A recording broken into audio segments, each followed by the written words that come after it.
Hi everyone, welcome back to the Quantum Breakthroughs podcast. My name is Rich, and today we have Professor Richards with us today. He's going to talk to us about quantum spin chains and area laws. Professor, feel free to begin. Thank you.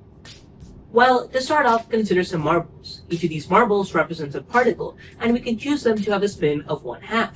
Now imagine we have a string of these particles connected by toothpicks. This is a quantum spin chain. Increase the dimension by 1, and we find that we have a 2D lattice.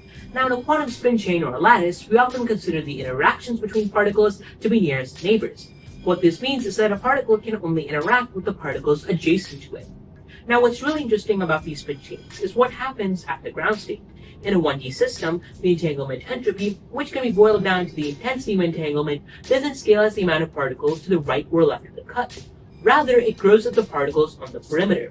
This phenomenon was termed the quantum area law conjecture, interestingly inspired by black holes. In the early 2000s, Matthew Hastings proved this conjecture for 1D systems in a revolutionary paper, and the bounds were improved by others, such as Attaya Rod, Seth Landau, and Ben Ward. For 2D or higher dimensions, no proof has been found. Describing states with entanglement is very complex. Hopefully, a new breakthrough will have to be made for systems of 2D and above. Thank you very much, Professor Richards. Thank you for watching. Thank you.